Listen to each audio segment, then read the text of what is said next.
Hi, my name is John. And my name is Lloyd. And we're the hosts of The Pint, a pop culture podcast. Lloyd, if you had to tell any of the people out there that might be listening to The Pint for the first time about anything unsavory or disconcerting we might do on the show, what would you warn them about? Well, sometimes we drop spoilers, and sometimes we swear like motherfucking sailors. Fuck yeah, we do. You heard it from him. You've been warned. Listen in.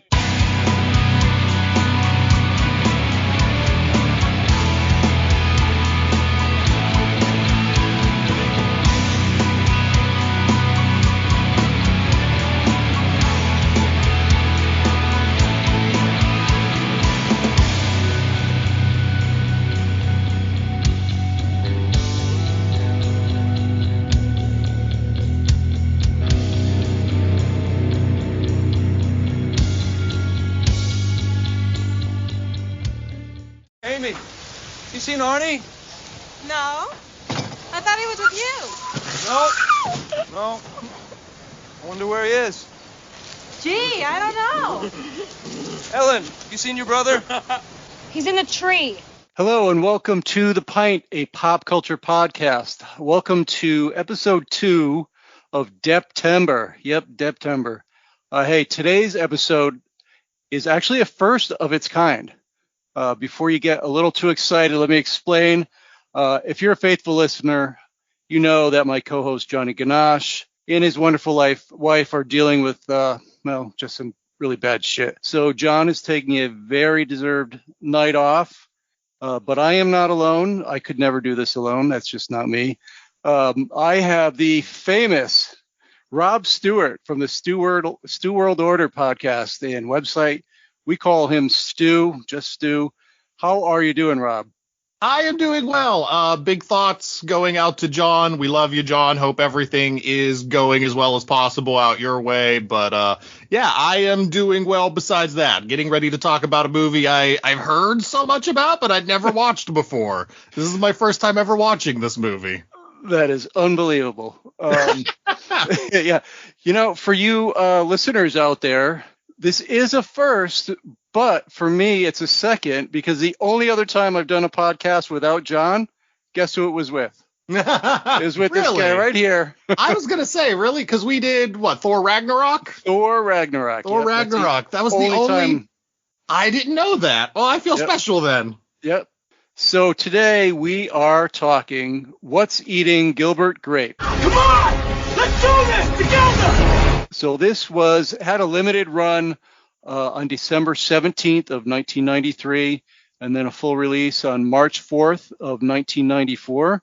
For those of you who haven't seen it, which, like Stu, I'll give you the bumper sticker. Basically, you've got Gilbert Grape. He's a young man. Johnny Depp must have been 30. I'm not sure, but he's a young man, maybe like post-high school age. Oh, he did Nightmare 20s. On Elm Street in 1984. And so this was 9 years after that. You figure he had to have been like between 18 and 20 at the youngest for Nightmare on Elm Street. So, he's pushing 30 if he's not 30. He's pushing 30, but he in the movie, he's not quite 30. Anyway, a small Midwestern town in Iowa. And basically, he struggles to care for his mentally disabled younger brother and morbidly obese mother, while attempting to also pursue his own sort of bit of happiness. Yeah, and starring Leonardo DiCaprio, and we'll get into the cast list, obviously, but you can't not talk about this for this movie, starring Leonardo DiCaprio as the IDD individual Arnie Grape. And my first note for this movie, I've got to ask, would that fly today? That wouldn't fly today. So I'm not sure how much this would fly. Yeah.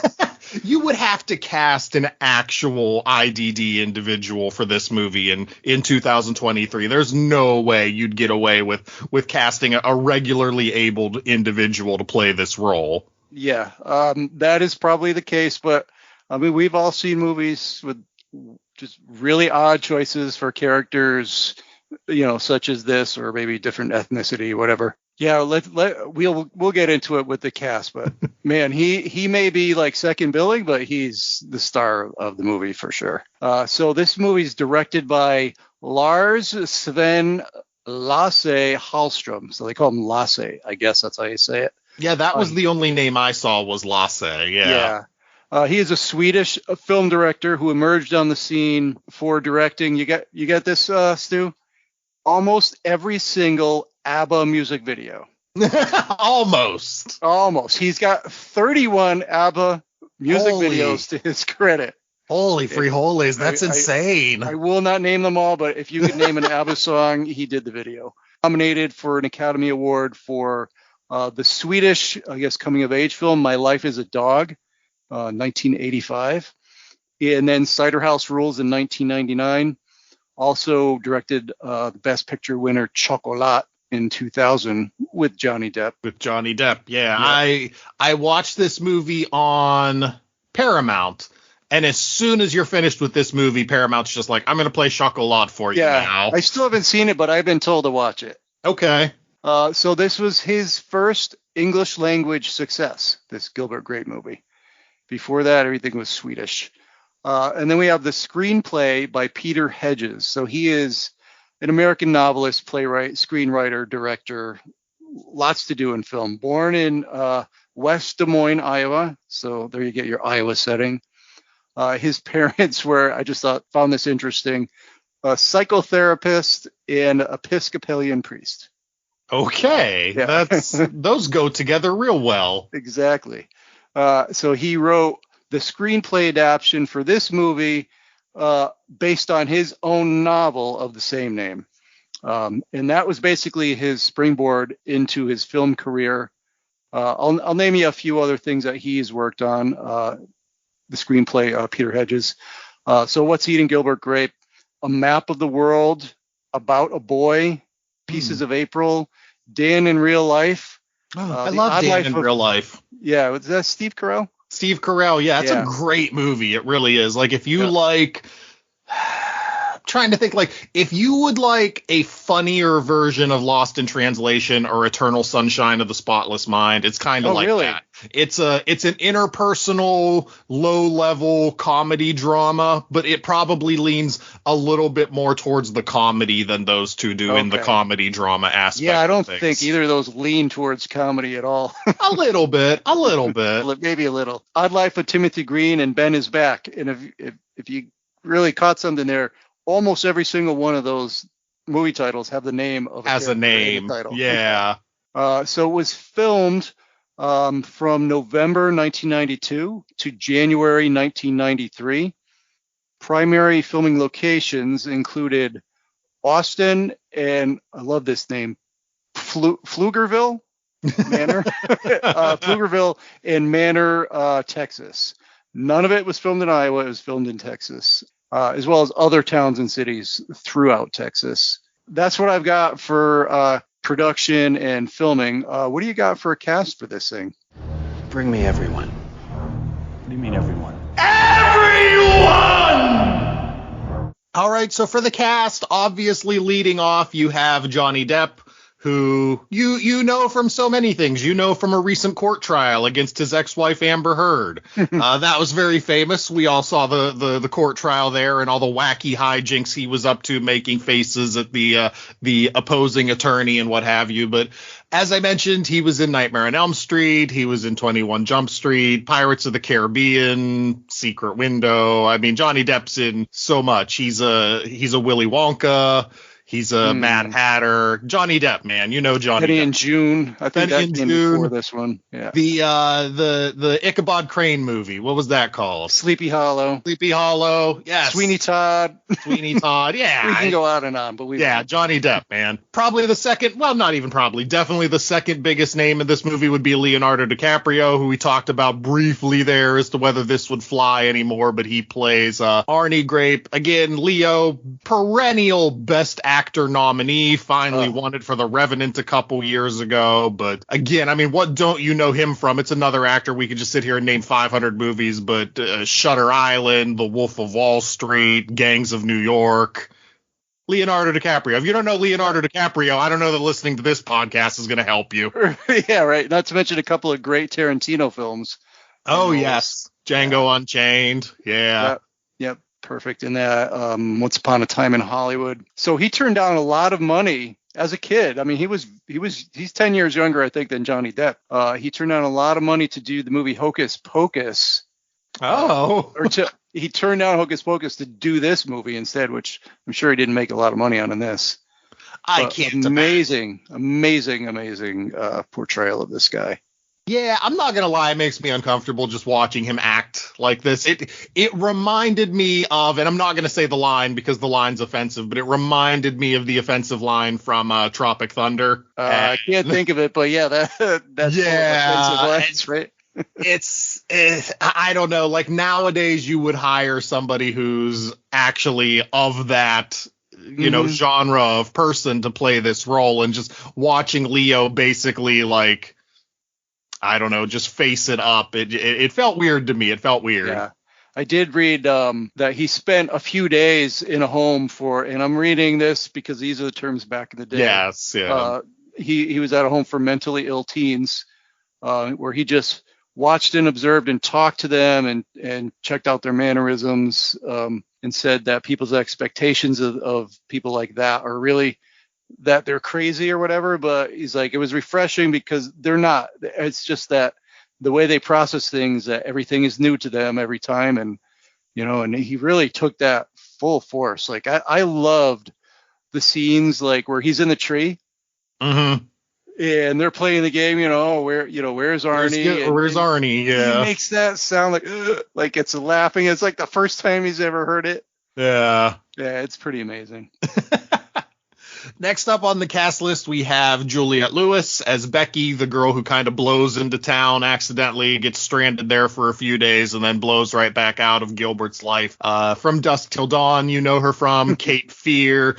If you're watching the really excellent show, I want to say it's on Showtime, Yellow Jackets. She is a star of that. Oh, have you seen any? Right. Yeah, I guess not. I started watching it because somebody told me how good it was. And I don't know if I watched the whole first episode or not, but it definitely is on my list of things to check out. I'll take crap for this, and that's fine because people hate my taste in things. Yellow Jackets is a better version of Lost. Okay. I said it. I mean, I like, the first few seasons of Lost were pretty darn good. Then it got lost for a little while. Oh, yeah. No, this show's going to do the same thing. This show is going to drag itself out too long and start making shit up as it goes. And I have no problem with that. I mean, that's how you do if a show's being popular. But I like to imagine they have a 4 or 5 season plan and we'll just get in and out. But you can kind of tell watching it, they're just going to make stuff up. Okay. Is it a bunch of people lost on an island or in the jungle? It's a teenage soccer team from the 90s. Their plane goes down in the Pacific Northwest and they're just lost in the forest, in the woods. They get out because the show alternates between the 90s and today where the survivors are living their life. But it's, they're trying to hide the secrets of what happened to them when they were kids. Totally echoing Lost. I get it. Yeah, the plane crash, that's pretty much it. But what are you going to do? Next up, you have Mary Steenburgen as Betty Carter, the love interest for a while of Gilbert Grape. Not a name I recognize, but as soon as I looked her up, I was like, oh, that lady. Oh, yeah. Okay. All right. Yeah. I can see that. Yeah, she was married to Ted Danson. Oh, was she? Yep. I don't know if she still is. Maybe she still is, but yeah. One of those excellent character actors. Yeah. What do you think? All right, we shouldn't talk about this, but she's there to be the sex pot lady. Yes. Which is weird. I don't. You know what? I think I'm just used to more modern movies like Step Brothers, where she plays like the mother to fully aged men, where I don't tend to think of her as a young enough woman to be like the sex pot. And she's a great actress. I'm not knocking her at that. And she's perfectly fine to look at. I never would have thought of her in the early 90s as like this kind of cougar lady coming on to Johnny Depp. Yeah, it's a little different. Yep. Yeah, but what's she been in? She's been the mother in Step Brothers, which is what I was just referring to. She was in Back to the Future 3, which actually came out before this, which I love Part 3. I think Part 3 is the second best of that franchise. I love it. Yeah, I like that one. And I don't know who she was, but I saw she was in Philadelphia.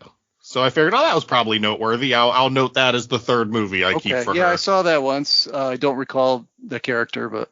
Yeah, I saw it in theaters, and that's it. I've never seen it since. Next up, you have the mother of the Grape family, Darlene Cates, as Bonnie Grape, and this was her first ever acting role. She had never acted before. She came right in and did this, and apparently got some really nice plaudits from Depp and DiCaprio for her work on this. Yeah, I heard that as well. I guess she was discovered on Sally Jesse Raphael.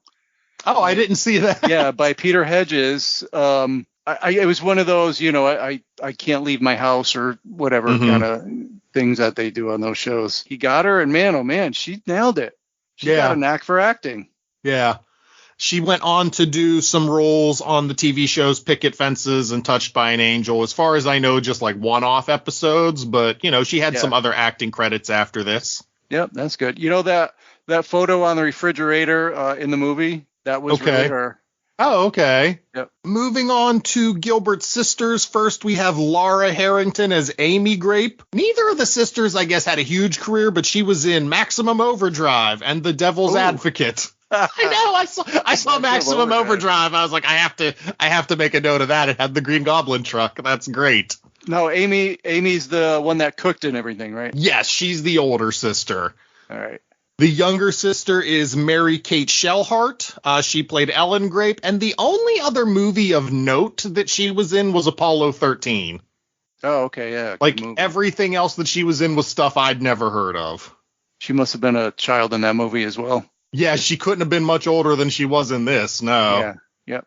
Then I've got two more names, just actors that you saw in this movie and immediately recognized. John C. Reilly, who has looked the same exact age since this movie came out. Uh-huh. John C. Reilly could have played a 40-year-old in this movie, or he could play a 40-year-old now. Like, the guy just doesn't age. I know, he's always looked the same. There's a few actors like that. And then, of course, dating back to the Friday the 13th franchise thing, and actually another Back to the Future reference, we have Crispin Glover as the hearse driver. Yeah, he is Bobby McBurney. Bobby McBurney. I love that character. I love how he shows up. The first time I saw him, when he's driving that hearse, when Arnie is climbing up the water tower. Mm-hmm. I'm like, is he waiting? Is he drumming up? Is he waiting? Yeah. I was like, did this hearse driver just see this kid climbing up the water tower and pull over like, I'm about to get me a client? Yeah. Oh, yeah.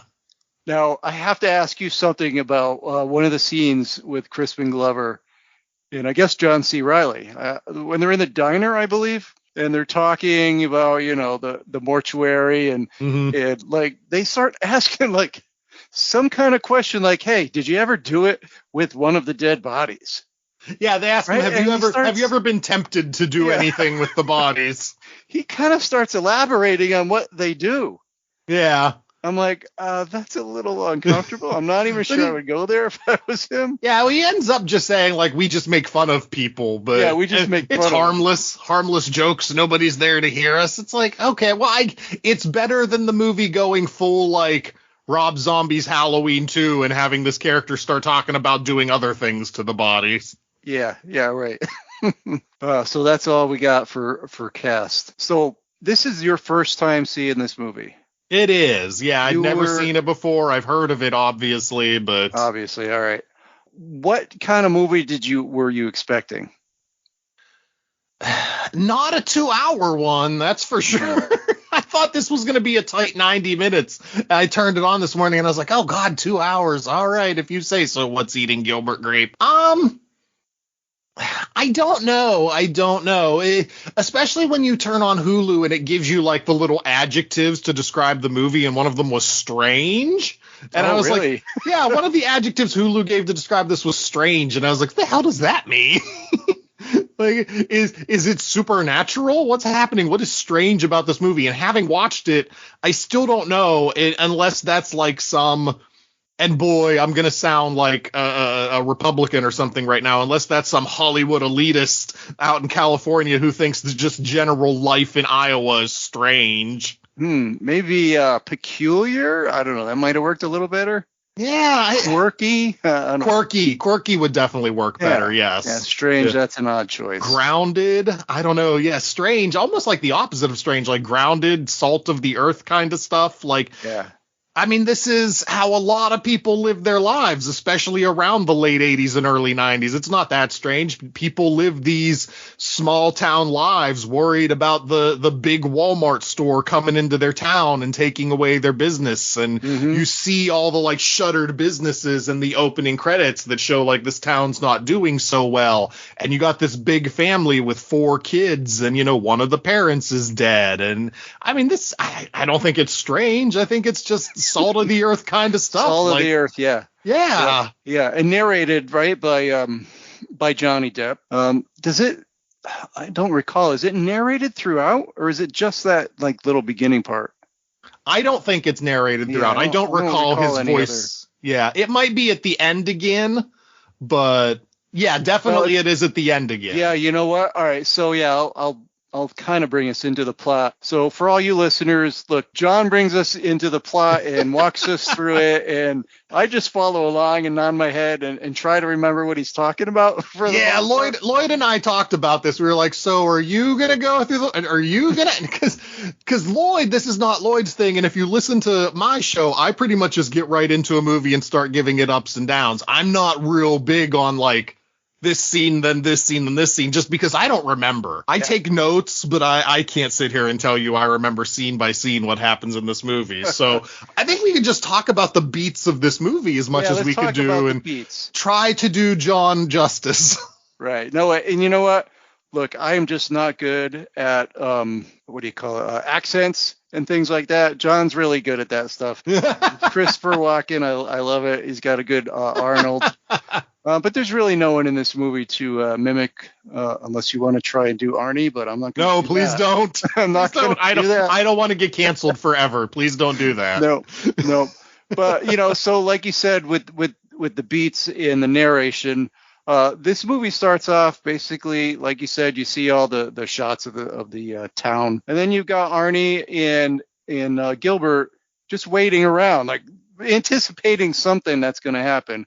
And then you see the light reflecting over the hill, and then it's just the continuous flow of these, what do you call them, air streamers? They call them campers in the movie. I don't know. Yeah. I thought that was weird. Like, is that a thing that just happens in Iowa? There's a day of the year that happens. I guess there is a annual like event where this happens, or maybe they camp out in town. But that they wait for this every year, and it's a fun thing, and you can tell Arnie's totally excited about this. Oh yeah, Arnie loves watching the caravan of the campers. And in the open narration, we get something that feels like foreshadowing. I even wrote that this was going to be foreshadowing, but what the movie does actually ends up being really subversive, and I appreciate it. You get this. Arnie was supposed to die by the time he was 10. He hasn't. He's about to turn 18, and he could go at any time. Yeah. So the movie is setting you up that, like, oh, okay, I know how this movie ends now. Right. And I totally agree with you with the subversiveness. And, you know, we'll get to the end when we get there, but won't spoil it yet. Yeah, so like you said, his father had hanged himself, and then, you know, some things, and then it eventually shows us how their home life is.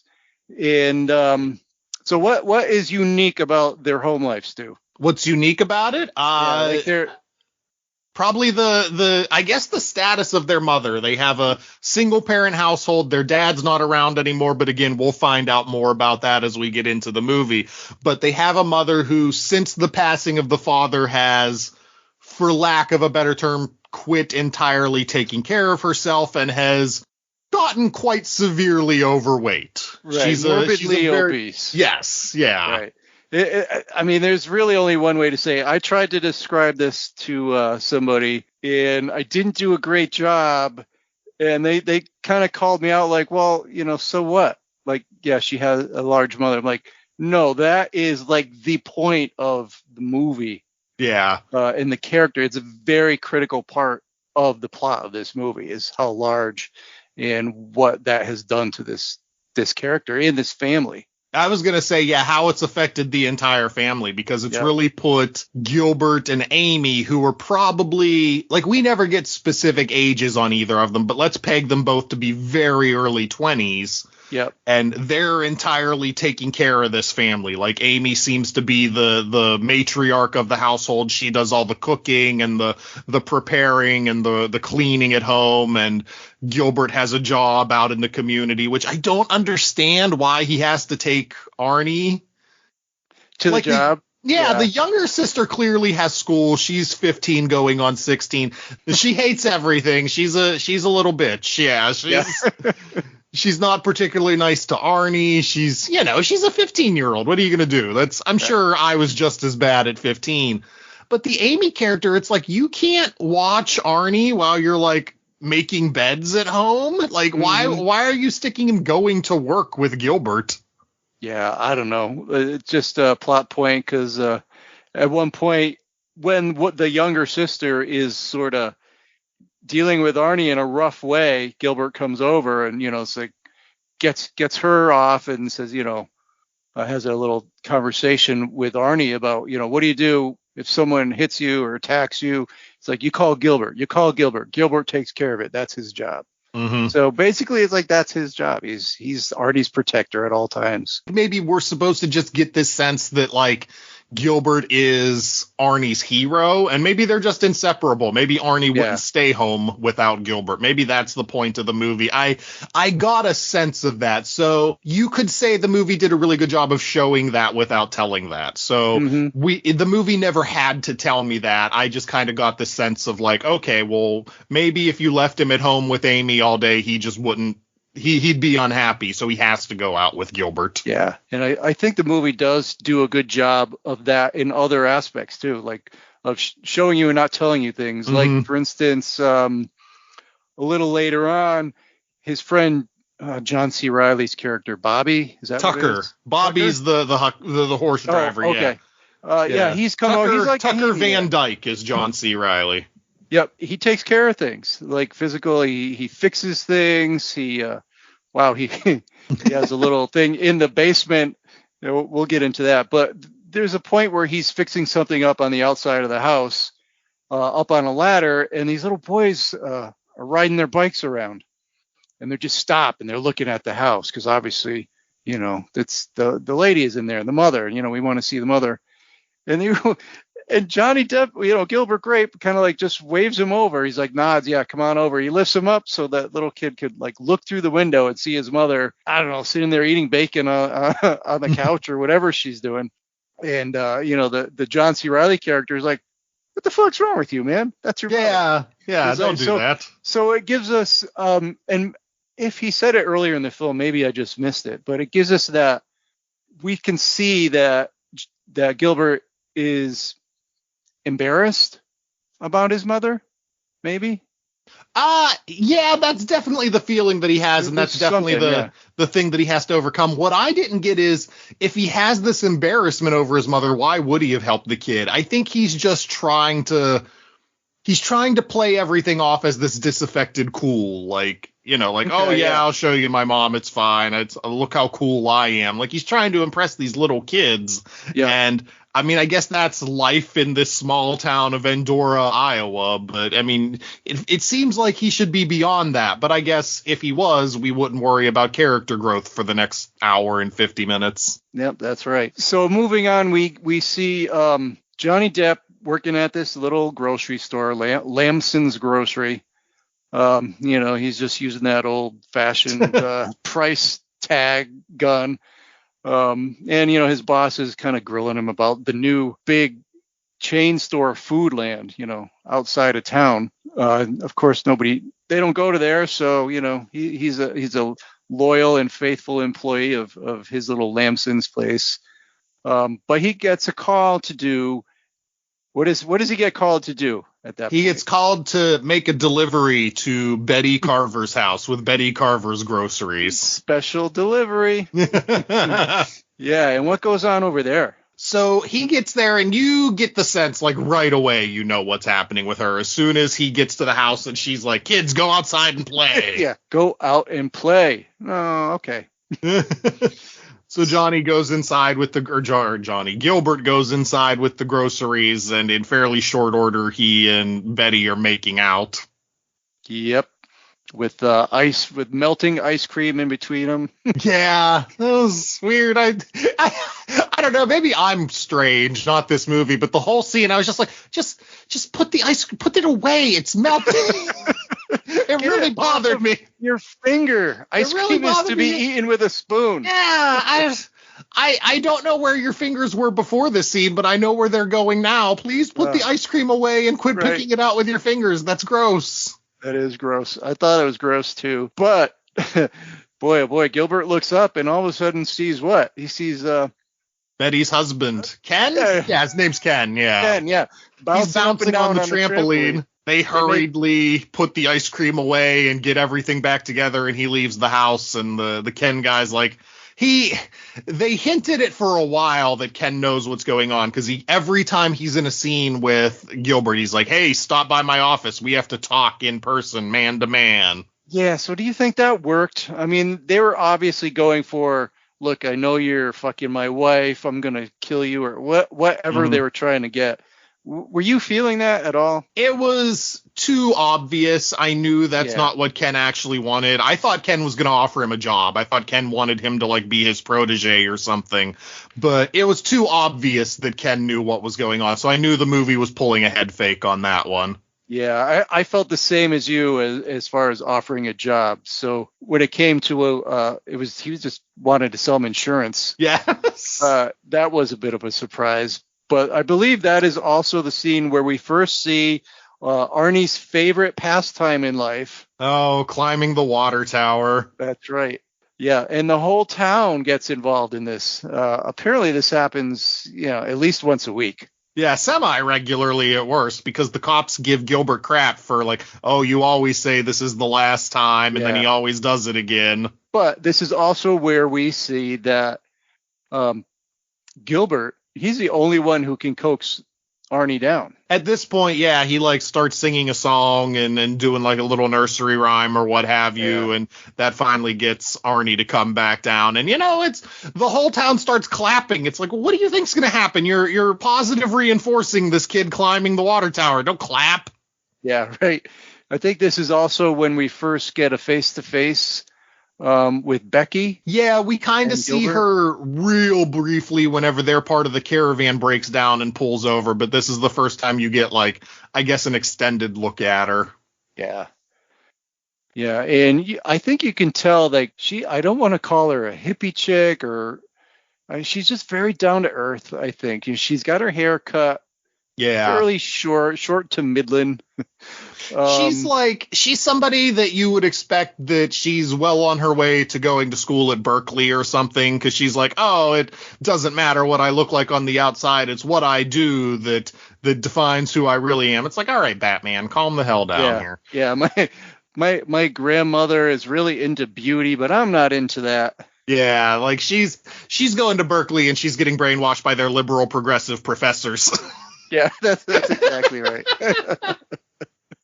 And he'll go along for the ride. I think he starts becoming more attracted to her and spending time with her. So we see them as a setup earlier. We actually see one of Gilbert's tasks that he does is giving Arnie a bath. Yeah. So we see that earlier in the film, and then we see them later on hanging out. I forget exactly what. I don't know. Maybe they were getting ice cream or something. Well, they got ice cream, and then they were just sitting out watching the sunset. Right, sitting by haystacks. Yeah. And then he's like, "Oh, I got to get up and do something. Can you wait here like for 3 hours and then I'll be back?" He gives her no time frame. He's just like, I have to go do a family thing. I'll be back. That could mean like 10 minutes or several hours. I took it to mean it was going to be like hours. I have a family reunion. Will you wait for me here? Just sit here. Just sit right here. And he goes home and he starts bathing Arnie, and I don't know, not even halfway through, he's just itching to go back and make out with Becky some more. So he's like, hey, you could probably wash yourself, right?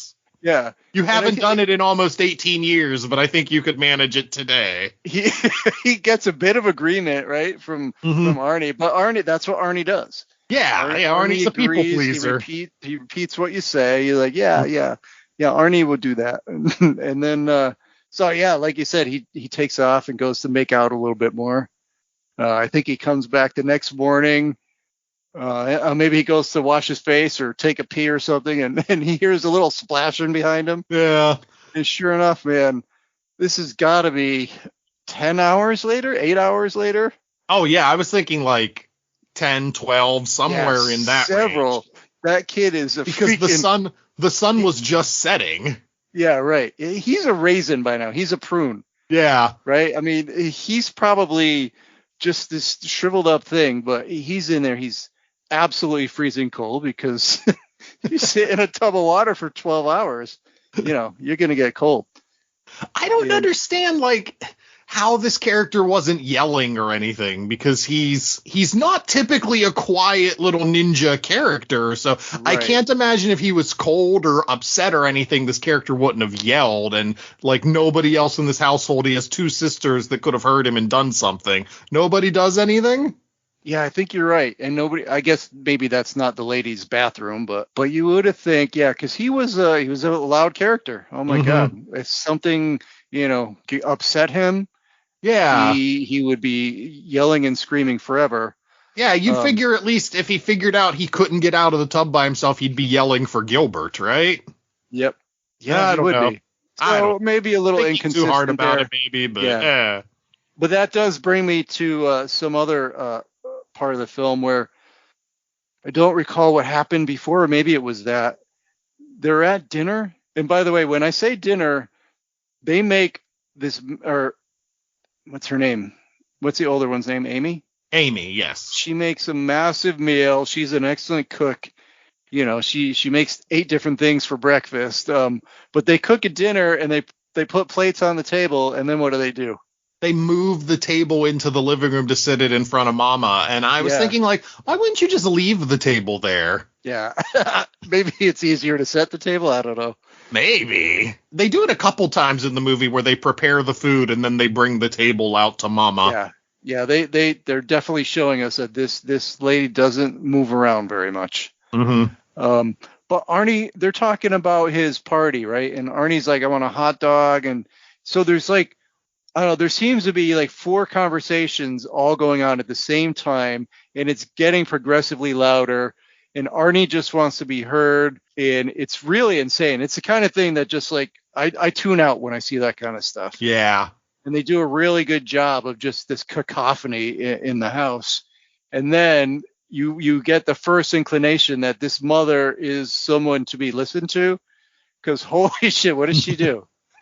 I forget what happens. She gets up, right? And she like slams her fist on the table. She starts stomping on the floor, practically crashing through the floor. Oh, and just, yells at Arnie. And like, once this lady gets up and yells, like everything stops around there. Yeah. That's the only thing that anyone can focus on at that point.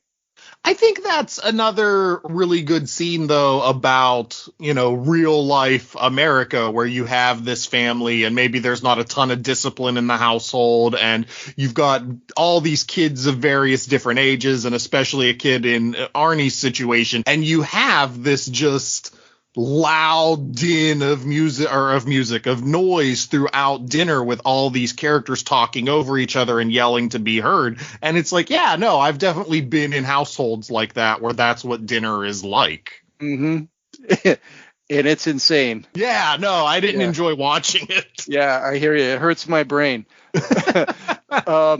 But that does sort of set us up for a later episode. So Becky, so let's go back to Becky, Betty. Betty is Carver. the mother. Yeah, right. Becky. So I don't know why they gave them names that are 2 letters off from each other. You have characters in this movie. You could have given any names in America, and you're like, let's make them 5 letters, 3 of which are the same. And let's make them both love interests for the same character. Yes. Yeah. So Come on, you could do better. You could do better, movie. So Gilbert is making another house call, and I don't know, Betty makes a funny little trick, which I thought was weird, but she gets her husband on the phone. Yeah, she gets Gilbert to call her husband, and I don't know why. I mean, her husband's been trying to track Gilbert down, but I don't know why she would play a part in that, because isn't she also concerned that maybe he knows and she wouldn't want Gilbert to have to be face to face with him? But I think my theory about this is she wants to, let's just say, do something to his nether regions while he's on the phone with her husband. I guess, yeah, because at the end he talks to the husband. The husband's like, hey, we need to talk face to face. I'm in the office. Yeah. Get your butt down here. And she's, on her knees trying to, mess around with him while he's on the phone. And she seems upset that he is like, absolutely. Hey, I got to go. Your husband wants me to come talk to him right now. So this is, so what happens is he talks, finds out that he wants to sell him insurance. And then the husband in his office gets a phone call. You have to come home right now. And what's going on at the house once he gets there? Yeah, he gets to the house and Betty is sitting outside on the porch and there's just smoke billowing out of the windows of the house. And she's, I don't know, having a tantrum or something and just mumbling and going on. And he goes inside and just found out she burnt the cookies she was making. Right. And Gilbert had to drive the father home. So he's still in a position where he kind of thinks this guy knows, but he has to drive him home because Betty has the car. That's right. Yeah, he drives it to his own house. Yeah, and he starts cracking up, the husband. He's starting to eat the cookies. Look, it's not that bad. It's okay. Yeah. And he brings the cookies to the kids, tries to give them the cookies, and then he wants them to swim in their kiddie pool, which is what we're finally getting to here. And I don't know if you noticed, but I watched it a second time because, I need to watch them twice. And so the second time around, I was looking for clues as to what's coming next. Mm-hmm. We don't really see what happens next. We just know what happens. And I'm looking at him and he's going around and he's picking up his kid and he's trying to dunk him in the pool. And his face is so fucking red. Okay. I don't know if you can see that, but yeah, his face is red. So he's boiling up inside. And so what happens is we don't see it on screen, but he has a heart attack. And it's assumed, this is what the coroner said, right? He had a heart attack and bent over, fell his face first into the pool, and died in 6 inches of water, drowned in 6 inches of water. And of course, the whole town thinks that she killed him. And so then she packs up the kids after the funeral. There's other funny scenes at the funeral and stuff, but basically they have the funeral and she's packing up the kids to leave, but stops at Lamson's place and talks to Gilbert. She's already, we didn't talk about it, but she already knows that he's dating this Becky girl, or at least she had seen Gilbert and Becky kind of out on a date. The night that Arnie got left in the bathtub, she had seen them together earlier. So she knew she was now kind of rivaling this little girl for Gilbert's attention. So she says, they get together I'm leaving and have fun with Becky. Yeah. And then when she leaves, Becky says something like, are you going to miss her? And Gilbert's like, yeah, I'm going to miss her. And Becky's like, good. So it's I like that the two of them sort of acknowledged the other in that aspect. All this talking, we're only halfway through the movie. This is where you're like, all right, movie, wrap yourself up. But we still have a long way to go. So I think just for the sake of this podcast, we're going to speed up the rest of it. What is the end game? What is all this leading to, Stu? So it's just kind of leading to what is going to end up happening between Gilbert and Becky once Becky's grandmother finally gets their camper back up and roadworthy. What's going to happen? And it's weird because there's a scene where it's raining and they think the mother has fixed the camper. She manages to get the engine going and they just kind of hug and everything's good. Oh, okay, well, it's been a nice summer together and, we'll see you. But then the camper breaks back down. Yep. But then a day or two later, when the mother does finally get the camper back up for good, all of a sudden Gilbert's being a petulant little ass about it. And he's like, I'm not going to talk to you anymore and go live your life. And it's just like 2 days ago, you thought she was leaving and you gave her a big hug in the rain and everything was like, oh, melodramatic, but you were content with how everything had gone. Now all of a sudden you're being a pissy little asshole about it. Yep. Yeah, that was odd. I got a weird vibe out of that too. And also during this time, Arnie ends up climbing to the very top of the tower. Yeah, and they have to bring out right on the tip. They get the cherry picker way up there, whatever, and pull him down. He ends up going to jail. He does. And I love that they freaking arrested this kid. You're gonna arrest like a special needs person and bring him to jail. I feel like this is the town's fault at this point. Like, if you have this kid and he keeps doing it, make the ladder inaccessible to him. Put a gate around it with a lock on it or something. Not everybody in town needs to access this thing. There's like one guy who goes up there. Yeah. Can do it. Yeah. What's it called? What's that term for like having a swimming pool? Some kind of nuisance? A beautiful nuisance or attractive nuisance? Yeah, and you need to put a gate around it. Yeah. Either around the pool or around your property. Come on, cops. Fix your own problem. Don't expect this little kid with IDD to know better. So what happens is, Mama gets wind of, hey, your boy's in jail. Yeah, this is an awesome scene in this movie. This is so good. So what is she... They make note that Mama has not left the house in like 7 years. I forget exactly what they say, but they're like, she's never left the house. But she finds out Arnie's in jail and she tells the daughters, get my coat. Get my coat. Like, and she stands up and they get her in the car and they drive her down to the police station and Gilbert tries to go in first and he's basically trying to save these cops. He's like, look, just release Arnie. Just give him back to me. It's fine. And they're giving him crap. And then all of a sudden she comes in and like everyone keels to her. Like even with the status she's in. Yeah. They're like, oh, we don't mess with Mama. Right. Yeah. All laws are off when Mama's in town yelling. But then it gets sad because she gets Arnie out of jail. The family's back together. But when they're leaving, what do you see when they're leaving? This is what happens. So as she's leaving, Arnie's in the car. All the neighborhood kids are around and everybody in town is hanging out because they know that Mama Grape is in town, and wow, they look at her and they make comments and she sees all this. I think she's been just completely sheltered from all this before, but now she sees it and she sees how it affects everyone, her family and everything. And she just, kind of puts her head down and just keeps moving on. The worst part of that scene is some asshole actually takes a picture of her. Oh, I know, that guy with the picture. Oh, man. Like, how dare you, sir? Who does that? Yeah, well, I guess absurd. There are idiots, but... I guess. It's not even like the camera phone era where it's just like you might unconsciously have your phone out anyway. This is some asshole who had to think like, I have a camera with me. And pulled it out to take a picture of this poor lady. Fuck that guy. That guy was the antagonist of this whole movie. He was in one scene, and all I wanted was to see him get punished. Yep. So as we move to the end game here, there's a couple things that we have to talk about. One of them is a birthday party.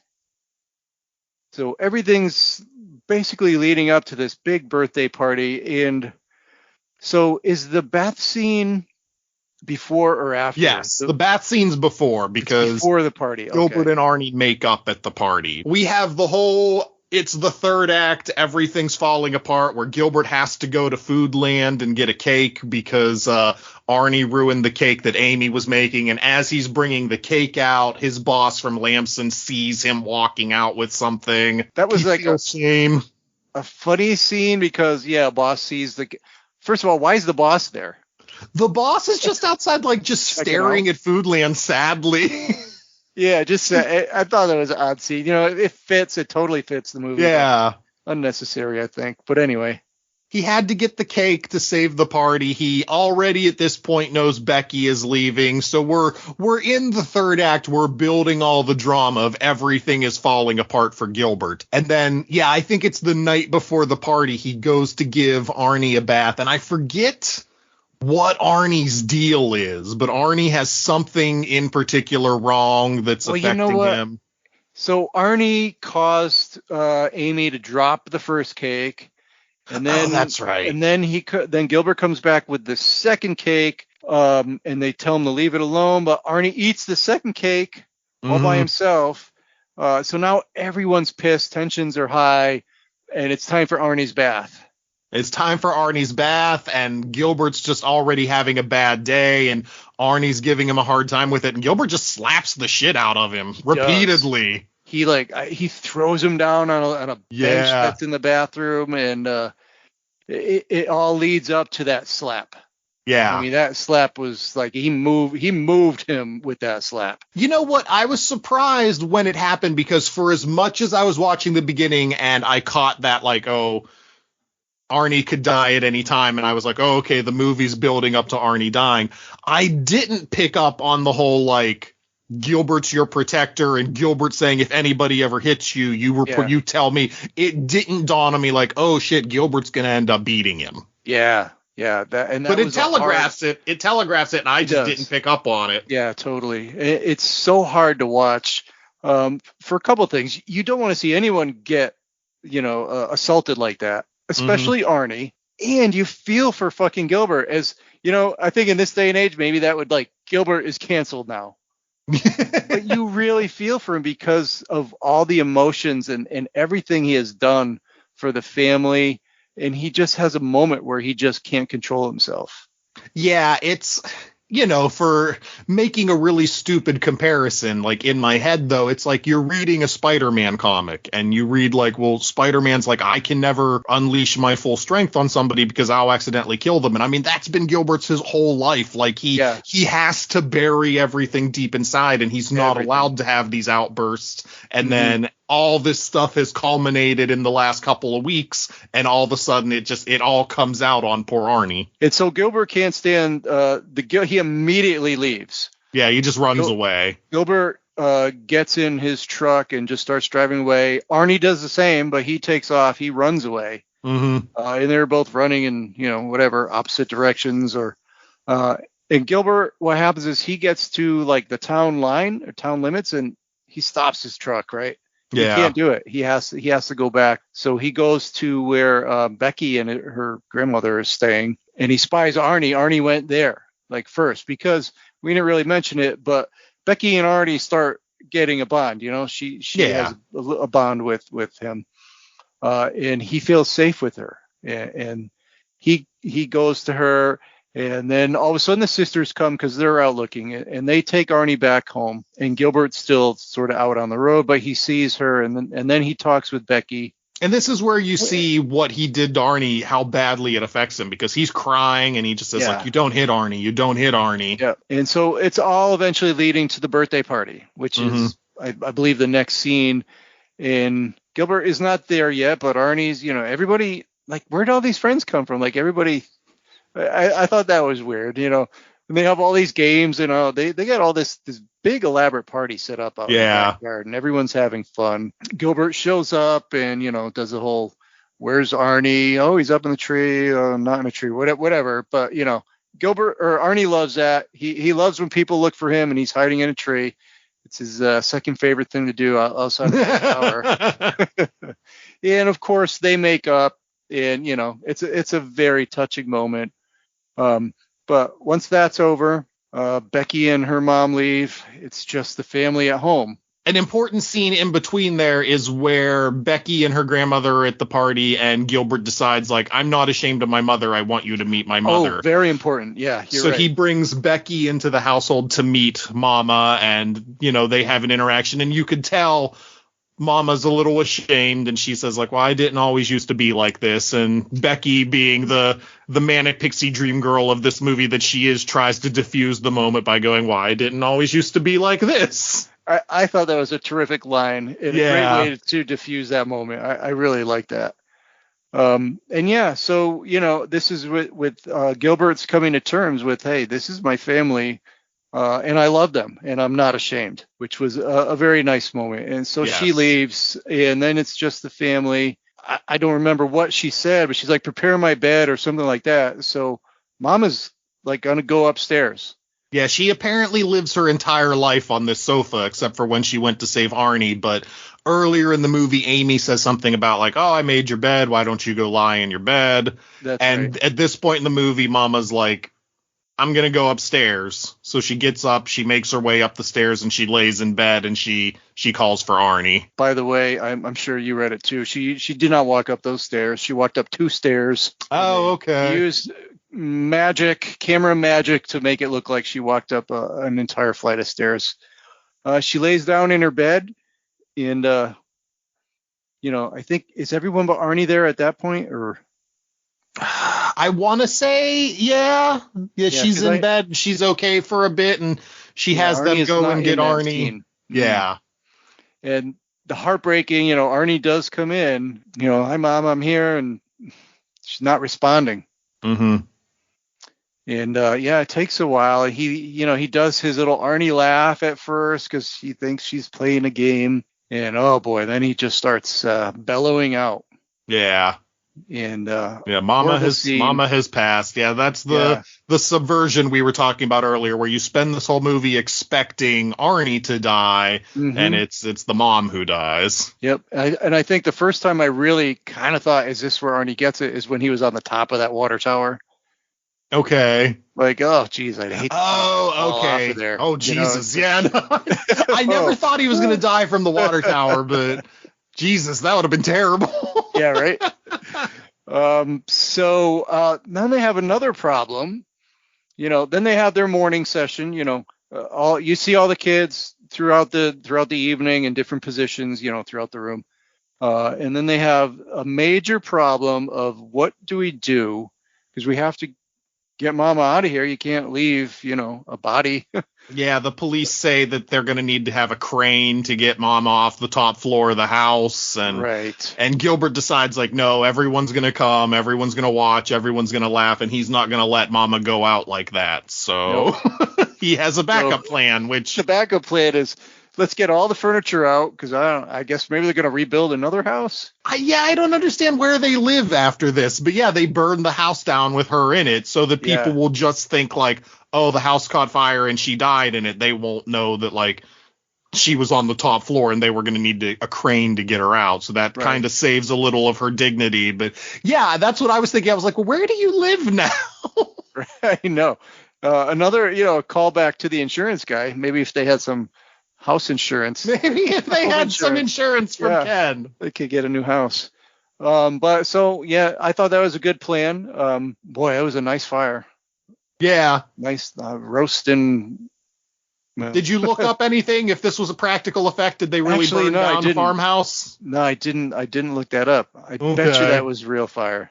Okay, it looked good. Yeah, it certainly looked good, real. So possibly. They probably built that and then just burnt it down. Yeah. Yeah. So then, basically you're at the end of the movie now. You get a little more narration. So this is where the beginning of the movie and the end of the movie basically are just mirror images of each other.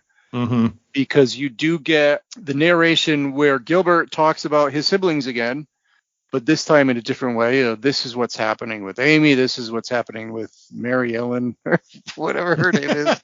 I'm sorry, actress lady. And then this is what me and Arnie are up to. And once again, they're waiting on the same road and see the same glint of reflection of the Airstreamers coming into town. Yeah, they're waiting for the caravan to come back through, and it once again has Becky and her grandmother in it. So Becky and their grandmother stop the caravan, and Gilbert and Arnie get in, and I guess grandmother's fine with this summer fling that she had. She just crawls in the back seat and sits on Gilbert's lap, and they drive off. And I guess, is that the end of the movie? Like, they're just gonna go. They're gonna go live with them or something. I guess, I don't know. It just basically ends right then and there.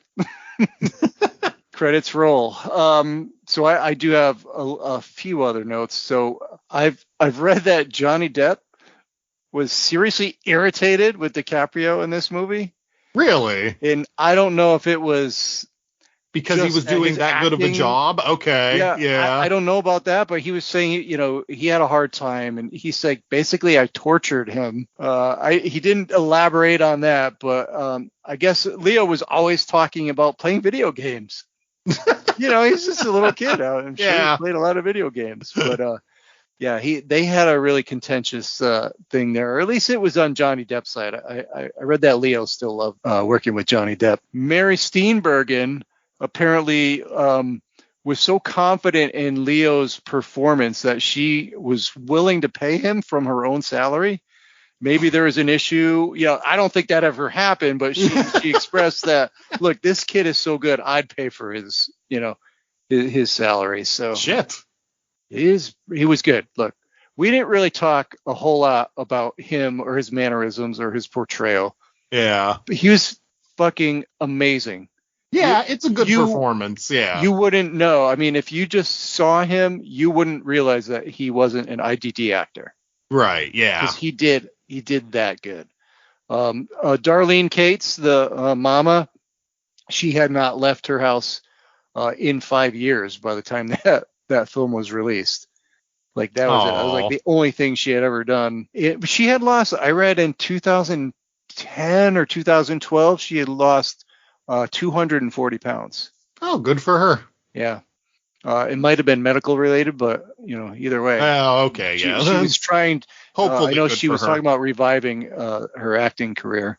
Oh, you know what? I wanted to see if you noticed. Did you see when their dad died? We didn't talk about their dad at all. We end up finding out he hanged himself in the basement, and we don't know why, but he did. He hanged himself to death in the basement. Did you see when he died?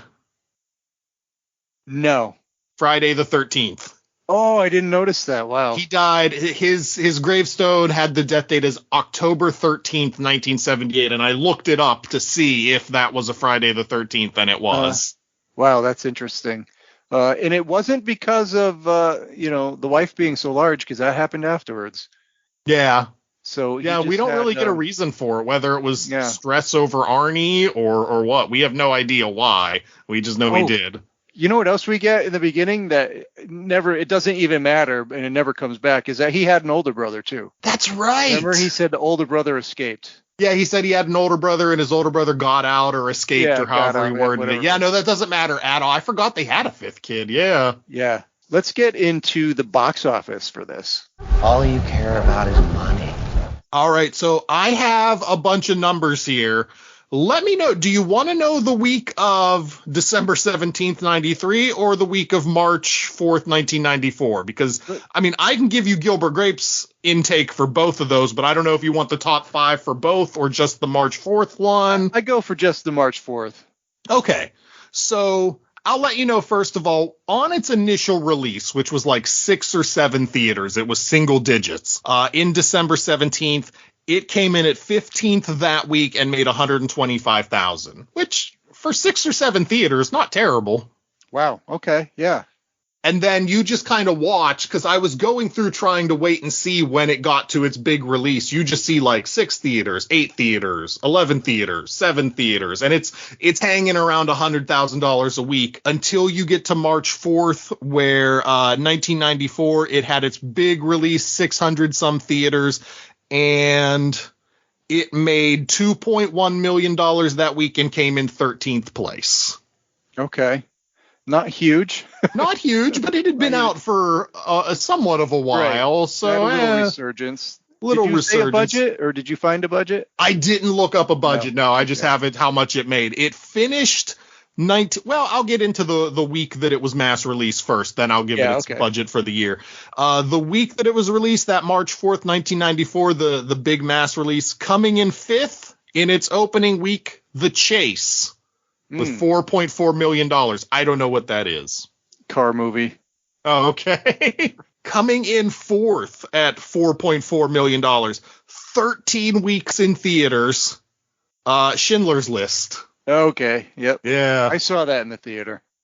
I did not. I've only seen Schindler's List for the first time within the last 2 or 3 years. It's been since COVID. Such a good movie.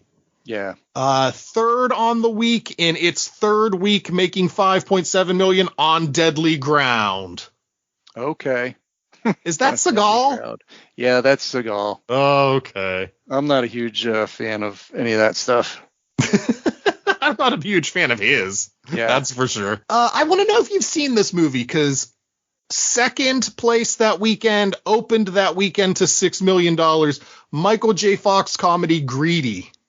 No. It's funny. It's Michael J. Fox. I want to say the patriarch of the family is Kirk Douglas. The plot is Kirk Douglas is this old kind of invalid. He's very rich, and his entire family's waiting for him to die and take his money. And what is Michael J. Fox's? He's one of the kids. He's like the good kid. He's the kid who kind of left and went out on his own and doesn't hang around this family. But he comes back in and he starts kind of falling into all their habits, trying to ingratiate himself and get the money. And then the number one movie that week was out for 5 weeks, $6.5 million. I don't love this movie, but don't tell John because I know he's a huge fan of it. Ace Ventura, Pet Detective. That's why we don't have nice things, Pepper. Get out! I can't even say that I've ever watched it from start to finish. I think the first couple of his movies were too stupid for me. I don't like Ace Ventura. I don't like Dumb and Dumber. I like The Mask. The Mask is really good. I like Dumb and Dumber, but not into Ace Ventura. And then, yeah, like I said, What's Eating Gilbert Grape came in 13th. For the year 1994, it came in 118th place. Didn't set the world on fire with a total pool for the year of 9.7 million. Oh, not much at all. Not much at all. No, it didn't have a great, but it found a life on VHS. Mm-hmm. Oh, it definitely has a cult following. Mm-hmm. And what did you get? One number one that year? What was 1994? 1994, I did not. No. I feel like you guys have done it before, which is why I didn't get it. I feel like at some point you guys had to have done the top 5 of 1994, so I didn't think about doing it on the year, but... What was the number one of the week? Number one of the week was Ace Ventura, which couldn't have been number one for the year. I don't think that was number one of the year, but okay. I'm going to look it up. Fill airspace. Talk to the people, Lloyd. I'm going to look it up. Hey, you know what people. This movie made me start thinking of at the end while I'm looking this up? The Whale. Did you ever see The Whale? I have never seen Fraser? The Whale. I've been meaning to see it. I'm sure it's streaming somewhere, but you probably still have to rent it. Oh, yeah, I would imagine at this point. Yeah. But it reminded me of The Whale with Mama climbing up the stairs, like making her triumphant, this is what I have to do, and then dying. Okay. I haven't seen it, but it's on my list. Ooh, so for the year 1994, the top 2 movies were separated by about $1.1 million. One made $295 million, one made $294 million. The one that was number one was The Lion King, which, that makes sense. Lion King's a great movie. And then I imagine you'll know this if I tell you, number 2 was the Best Picture winner for that year. Best Picture winner? Oh, Schindler's List. No, that didn't win Best Picture. No. It should have over this, but it didn't. Forrest Gump. Oh, Forrest Gump. Yeah, Forrest Gump. Yeah, that's okay. Not Pulp Fiction, not Schindler's List. Was Pulp in the top 10 even? Pulp Fiction, 19th on the year. Yeah, I didn't think so. All right, well, we are getting to our point of where we got to rate this thing. But before we do, why don't you tell us a little about podcast and your website? Sure. So the website is swoproductions.com, where we have new articles every weekday, ranging from some delightful fiction stuff that AP and I have both been writing to Pop-Tart Quest to movie and comic book reviews. And the podcast is the Stu World Order podcast, where we review random comic book movies with our guest. And as of recording on September 15th, our current episode is 300, Rise of an Empire, with Brad from the Cinema Guys. Rise of an Empire. That was the first one? The second one. The second one. Yeah. I don't think I've ever First seen one's the just second 300. One. Oh, that's right. Okay. All right. That sounds good. What'd you think of the first one? Oh, the first one is great. The first one is one of the early episodes of my show. It came out kind of close to when you were on Thor Ragnarok. I did it with Larry, actually. Oh, okay. Gerard Butler, right? Yep. Yeah, we both loved that one. Yeah, I like the sequel. Too. Yeah, you can listen to what I thought of the sequel. Okay, yeah. It came out this week. Anything away. Yeah, so let's rate this thing. That's what I'm talking about. how about you go first? Sure. So I didn't actively dislike this movie or anything. I think it's fine. Like I said, I think it's a very good slice of life movie. I think the acting in it is really good. It just didn't need to be 2 hours long. And there's a lot of fat that you could trim from this movie. Like, you don't need... Do you think you need the Betty Carver stuff? Like, I don't think you needed that at all. Like, what happens if you take that out of the movie? What do you lose? I don't think you lose much of anything. Yeah, so I feel like that was an odd subplot that didn't need to be there. And then we noted, like, the stuff with the father, they don't spend a lot of time on it, but why have him kill himself and then not give us a reason for it? It feels like I'm left stuck wondering why this guy killed himself when, for the point of the movie, you could have had him die literally anyway, because it doesn't matter. I wonder if the book gives us more stuff that would like, tie some things together. That is a good point. That is very astute.